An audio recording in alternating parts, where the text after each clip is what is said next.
Good afternoon. My name is Paul Hunt. I'm the environmental manager with the Portland Water District, and my talk is entitled Protecting Sebago Lake One Subwatershed at a Time.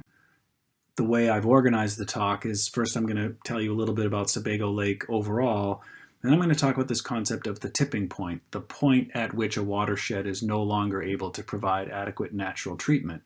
Then I'm going to talk about the subwatershed idea, the idea of if you have a large watershed, to break it up into smaller parts to better communicate to people locally about what concerns you have and what might threaten it. I'll talk about the method we use to do that, and then I'll summarize with a few key comments. This is Sebago Lake. It's Maine's second largest lake, and it's the deepest lake in New England. It contains nearly 1 trillion gallons of water. That's an impressive sounding number, but what does that mean?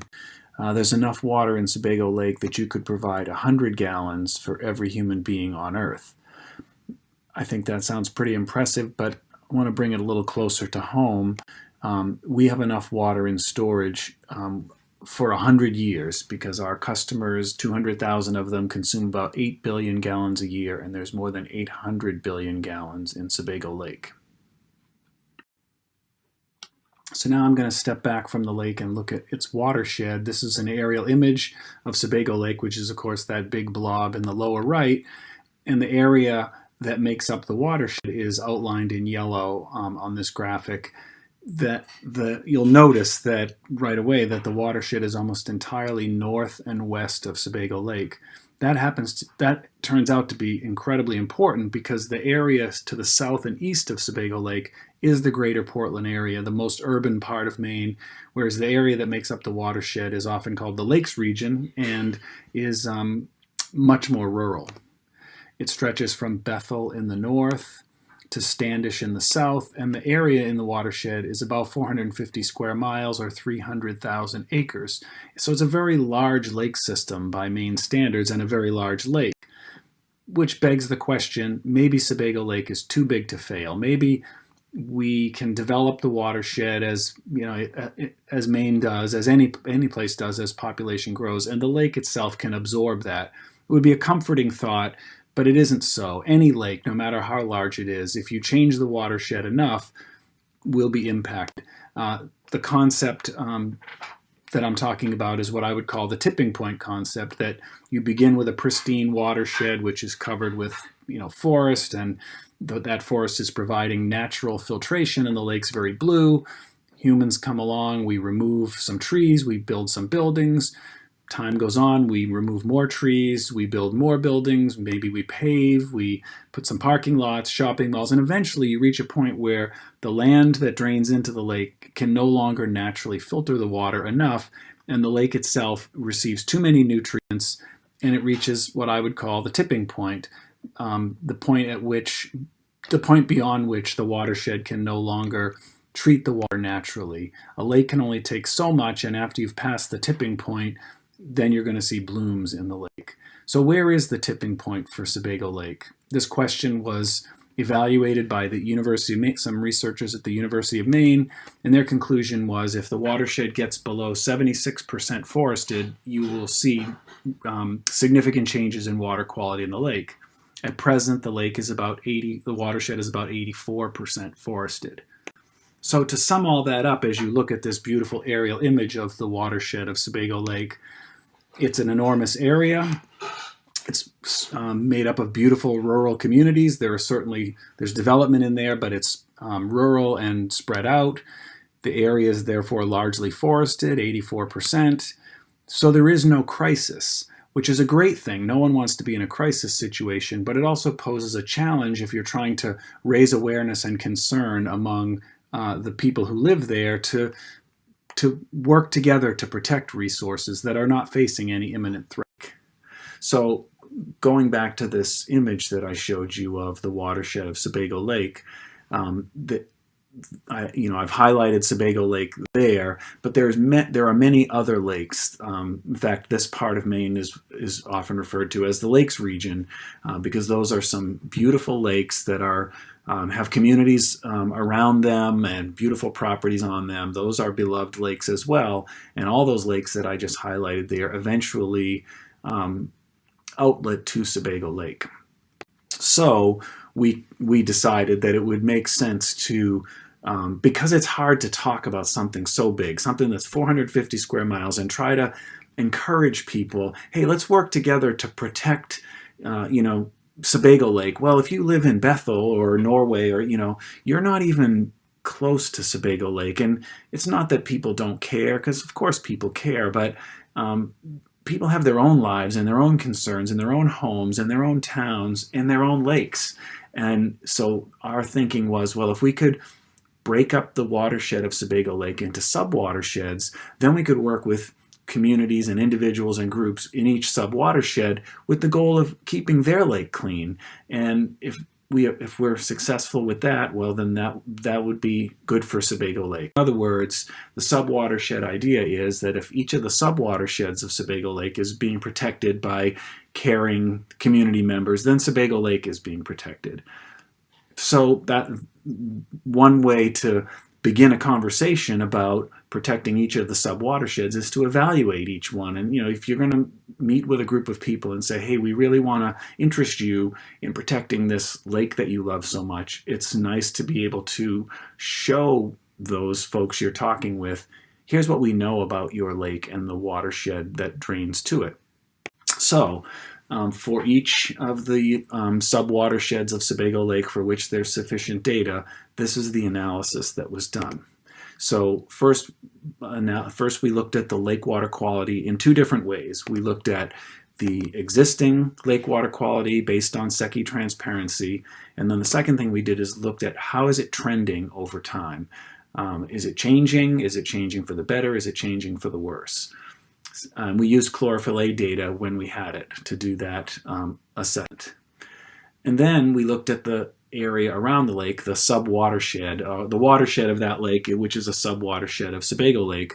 And the way we evaluated that land area, which is depicted there, is using Landsat imagery. Landsat imagery is publicly available, and the University of Southern Maine has a lab there where they're very knowledgeable about how to utilize Landsat imagery, how to analyze it and use it for analysis. So working with the University of Southern Maine, we were able to evaluate each subwatershed similarly in two ways. First, looking at what's the existing condition of the land cover in that subwatershed, and then how is it trending over time? Is it losing forest at a high rate, medium rate, low rate?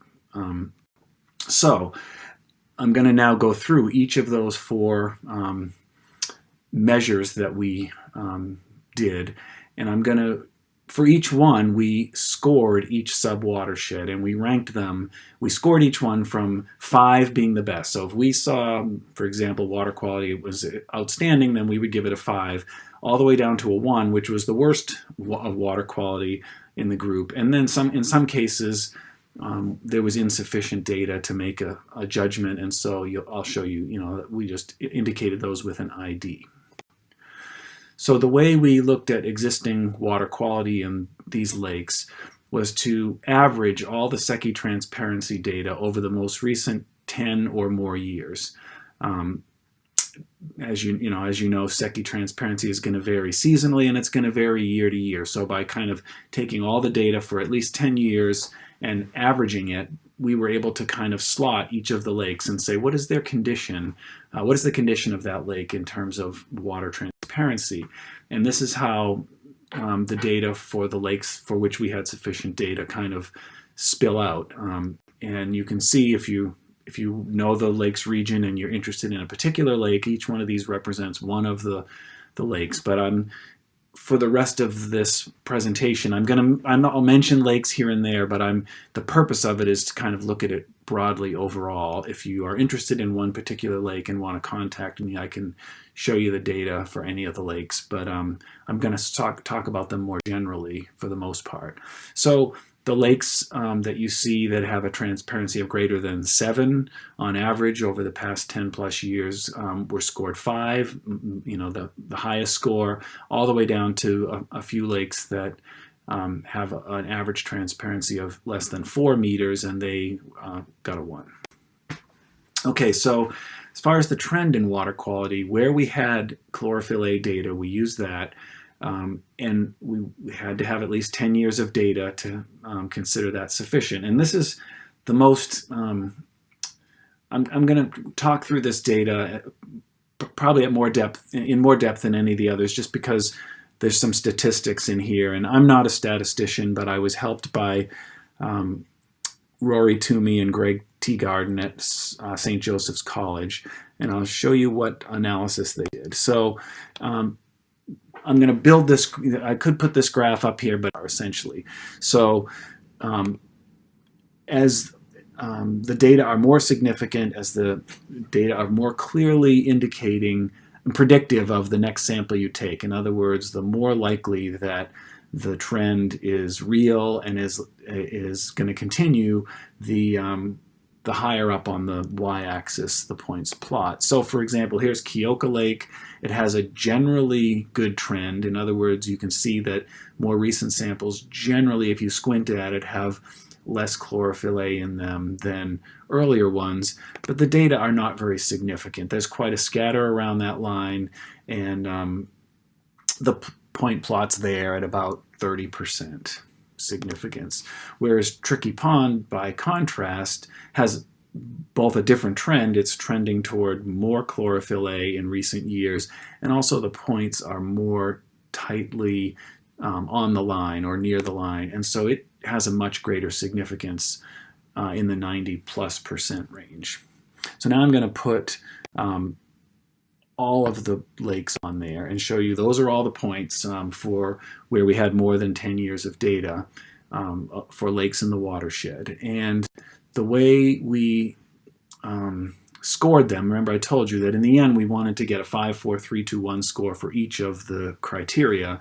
So the way we did that is we said, okay, if you plot up here where your trend is more than 3%, in this case unfavorable, and the significance is greater than 95%, we're going to give that a 1, which is not the score you want. That's 5 is the best score. And then for the lakes that plot in this region, they were given a 2 score. They have an unfavorable trend, but it's not as significant.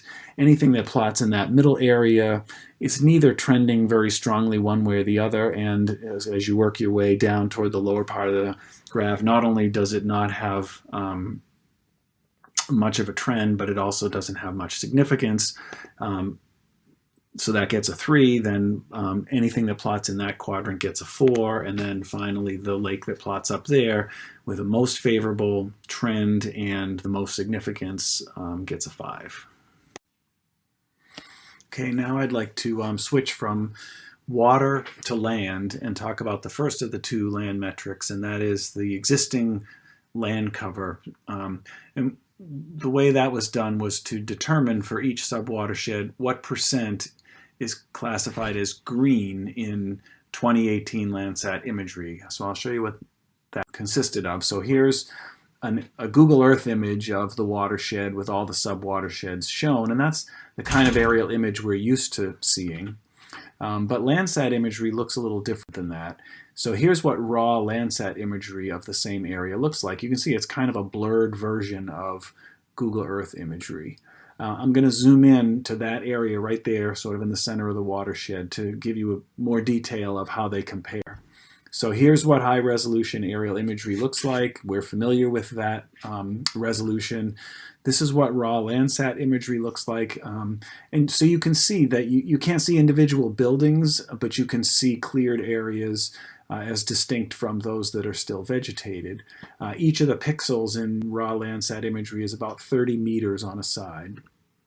what USM did with that information was to classify each pixel in one of four ways. And that's what that's what the imagery looks like after the classification is done. The four classifications that were used are water. It's very easy to see that on the imagery. Bare ground, which is not vegetated, but really it never was vegetated. It's sort of like the strand lines around lakes and ponds and that kind of thing. Green is what you would expect. It's where there's enough trees there that it still appears, fully vegetated. It has different levels of removal of trees, but there's enough there that you would call it green. And then finally, there are the sort of areas where all the trees are gone, which were categorized as developed. So for each subwatershed, a score was given, and that score was a 5 if more than 90% of the pixels are classified as green, all the way down to a 1 if fewer than 75% of the pixels were classified as green. So then the last measure for each subwatershed was looking at the trend of land cover. How is it changing over time? And changing from green to developed. And the reason we were able to do this is because Landsat imagery, of course, Landsat satellites have been collecting imagery for decades. And our colleagues at the University of Southern Maine were able to analyze data from 1987 and then data that was collected in 1995, 2009, and then finally 2018. And by comparing each subwatershed's percent green over time, by evaluating that, you can get a sense of the rate at which the subwatershed is changing. So, for example, here's that same area that I showed you before, and on the left is the 1987 imagery, and on the right is the 2018 imagery. And you can just eyeball it, and look from a distance away and just kind of squint at it and see that there's more black in 2018 than there was in 1987. If I'm just going to focus everyone's eyes on a few places at once. So right there, you can see in 87 along the shore of Tricky Pond, you can see that from 87 to 2018, there have been trees removed, and you can see areas that are now classified as developed that were not classified as developed in 1987. Similarly, that area is sort of around the village of Naples, the quote downtown area just over the causeway. And there were developed areas in 87, but they've gotten bigger and more pronounced in 2018. And then here's another example where it's kind of gone in the other direction. You can see in 1987 the area in that smaller rectangle was mostly classified as developed, but in the 2018 imagery, it's classified more as green. And we looked at a few areas like that, and there are times when if your Landsat imagery was taken not long after a significant cut, then it might be classified as developed, but then over in the subsequent decades, those trees grow back because it's not developed, it's just been harvested. I don't know if that's the case in this one in particular, but we saw that in a number of cases.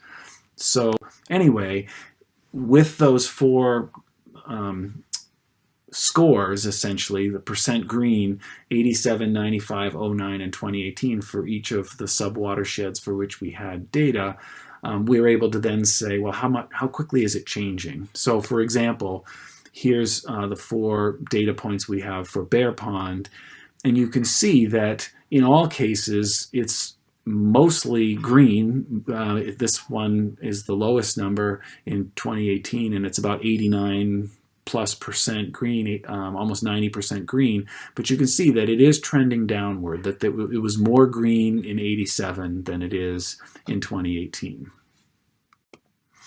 So just to refresh your memory about the tipping point idea, the analysis that was done for Sebago Lake indicated that if Sebago Lake's watershed gets below 76% forested, then lake water quality will be impacted. So what we did for each subwatershed was to say, well, how many years will it be at the rate at which it's been changing since 87 before that subwatershed gets below 76%? In other words, how many years until the tipping point for each subwatershed? And to give you a sense of what the data look like, here it is. Here's all the data on one chart. And so you can see, for example, Moose Pond, which is the one over on the far left. If you just kind of think about connecting those four points, and then the slope of this arrow gives you a sense of the rate at which it's heading toward that 76% line, which is shown in red. Here's for another example, Brandy Pond. You can see both that it's closer to the 76 line, it's in the 70s% forested, but also the trend from 87 to 2018 is a much steeper slope. In other words, it's changing more rapidly, and it will reach the tipping point much sooner. So we scored each subwatershed 5-1, as we've done in every category. A 5 in this case means at the rate it's been changing between 87 and 2018, it'll take more than 100 years for that subwatershed to reach the tipping point. A 1 means it'll be fewer than 20 years to reach that condition. Here are the scores for all the lakes overall. I'm not putting that up there so you'll read the details of any particular lake, but just to kind of see the numbers overall, because we wanted to put the lakes in order, and we did that by adding up the 4 scores. So the highest score you could get would be a 20, getting a 5 in all 4 categories, and the lowest score would be a 4, getting a 1 in all 4 categories. By adding them up and then putting them in this order, you could say that those lakes are the least concerning ones, and those lakes are the most concerning ones.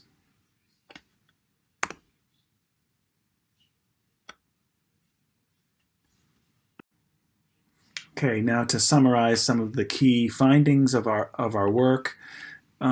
Looking at the data there, just squinting at it, I'm not asking you to read the details. You can see that there are lots of 4s and 5s, and those are the scores that indicate good water quality condition and or good land cover condition. So that's very good news. And it's particularly when it comes to the existing conditions, the first line and the third line, you can see there's an awful lot of blue squares in there. So many of the lakes are having an excellent to very good to excellent existing condition. There's less certainty when it comes to the trends. The second line and the fourth line have less blue numbers, and partly that's because there's uncertainty. If your trend, existing condition is a measurement of what is, trending is looking into the future, and there is more uncertainty there. But the good news is that when you look at the water quality trends, most lakes are not declining in water quality. There are a number of that we're indeterminate about, but there aren't a lot that are green, meaning a declining trend. There are fewer trees. If you compare the 87 imagery to the 2018 imagery, there has been a loss of forest cover in the watershed. These are the organizations that contributed to this effort, and the individuals listed on the right were instrumental in getting it done. I'd really like to thank them all.